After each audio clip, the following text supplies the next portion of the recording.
Намайг Тунгалаг гэдэг амар даатгалын байгууллагын даатгал хариуцсан менежер. Яг одоогоор бол эрүүл мэндийн даатгалынхаа бүтээгдэхүүнийг төлөхөөр ажиллаж байгаа. За яг энэгээр ажиллаж байгаа надад бүр илүү сайхан санагдаж байгаа. Яг тэр хүний амьдралд эрүүл мэнд бол хамгийн ойр зүйл. Тэгээд яг энэ бүтээгдэхүүнээр илүү дамжиж ажиллаж байгаа надад хүртэл их сайхан санагдаж байгаа. Яг миний хийж байгаа ажил мэргэжлийн онцлогоо шалтгаалаад би ингээд юу н даатгалын ажилт юм билүү, эмч билүү гэж хүртэл өөрийгөө андуурах тохиолдол өөрийгөө бүр гайхдаг л да. Бүр харилцаж байгуулгын маань ажилтнууд хүртэл намайг гайхдаг. Чи ингээд эмч юм уу, уг бол эмчээр дагнаж ийсэн, уг бол яг амар даатгалынхаа эмчин юм уу гэж хүртэл асууж ийсэн.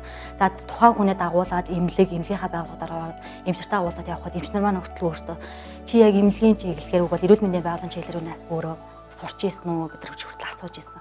За энэ юутай холбоотой вэ гэхээр бид нар энэ даатгалыг хийхэд бол өөрсдөө асар их судалгаа хийдэг. За тэгээд хийж байгаа ажил маань угаасаа өөрөө намайг маш их сургаж өгч идэг.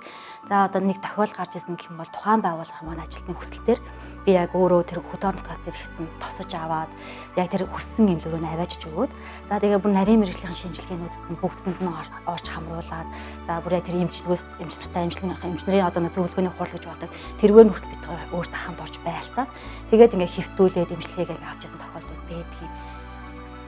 За тэгээд яг энэ бүхний дараа харж байхад тэр хүн маань ерөнхийдөө маш сайн талхлыг хэлдэг л дээ. За үнэхээр танах айгүй сайхан чин сэтгэлээс үйлчилдэг юм байна. Бас айгүй хурдан шургааж үйлчилдэг юм байна. Танаа даатгалыг авсандаа маш их баяртай байна гэж хүртэл хэлдэг.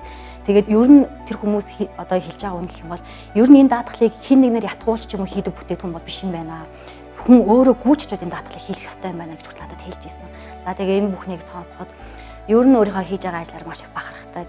Ер нь хамт олноороо энэ нэр ямар сайхан буянтай ажил хийж байгаа юм бэ гэдээ үнэхээр их бахархах сэтгэл төрдөг. Ямар тохиолдолд эрүүл мэндийг хамгаалж явах ёстой юм. Үгүй бол ямар тохиолдолд энэ эрсдлээс өөрийгөө урьдчилан сэргийлэх ёстой байдгийг ингээд тэр одоо талын мэдээллийг өгөөд сургалтанд нь хамруулад өгчих юм бол ер нь хүмүүс урьдчилаад энэ одоо эрүүл мэндийн тэм шаардлагаас өөрийгөө хамгаалж чадчихна л гэсэн үг. Тийм. Ер нь тэрхийн тулд маш их хичээж ажилладаг да. Даатгалыг маш олон хүнийг хамруулаасаа л гэж хүсдэг те. Өөртөө яг өөртөө санаачлагаар хамрагдаасаа, хүн бүр хамрагдаасаа, ер нь Монгол хүн бүр эрүүл байгаасаа л гэж хүсдэг.